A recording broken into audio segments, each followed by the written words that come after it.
Hello নিহাউ, তুমি কি করছো কहो তো? পাকিস্তান যে আমারকে পাছাতে বাঁশ ঢুকাইতে লেগেছে। ধুর বুড় মারানির বেটা, আমি মরছি আমার টেনশনে রুই আছে পাকিস্তান के लिए। আমার গোটা দেশ যে পুড়ে ছারখার হয়ে আলো এটা দেখার কেউ নাই। ওই পাকিস্তান ওর পাছে বাঁশ ঢুকেছে এটা লেমাস্ত। আরে নিহাউ বোকাচোদার বেটা, তুমি কেনে রাখছো কहो তো? তুমি তো কইছো যে আমারকে সোতে থাকবে, তো এখন কেনে এলা কথা কইছো? আরে বুড়বাকের বেটা, আমার দেশ যে পুড়ে ছারখার হয়ে আলো আমি টেনশনে আছে এটা বুঝতে কি পারছিস? পাকিস্তান তোর পাছে বাঁশ ঢুকেছে, তুই পদক্ষেপ লে তো আমাকে কেনে এখানে গুজে তাছিস কথা, আমি কি করবো? ওদিক থেকে ফের বাংলাদেশ তো আমারাকে হুড়কি মারছে।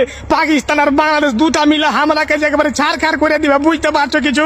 হ্যাঁ বুঝে আমি উপরে ফেলে দেবো। আমি এক পাপে পুড়া মরছি, আমার গোটা দেশ পুড়ে ছাড়খাড় হয়ে আলো, তুইও মুদিও বুড়ো মারানির বাটা, তুইও ওদিকে পাপ করে লেছিস বেশি, তোর পাছাতে বাঁশ ঢুকতে লেগে।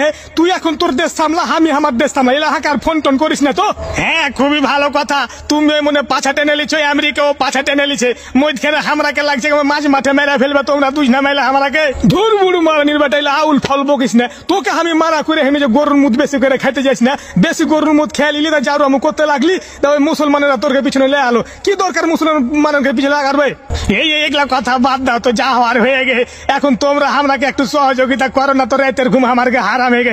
হ্যাঁ আমি খেপা আছি, তোকে সহযোগিতা করতে যাবো। আমি নিজে কিভাবে বাঁচবে দিছে, আমি হাওড়া নিতে মরে গেল, আমার দেশ পুড়ে গেল, আমি তো আগুন নিভাইতে পারি না, তোর দেশকে আমি বাঁচাতে যাই, বুড়ো বাক আছি।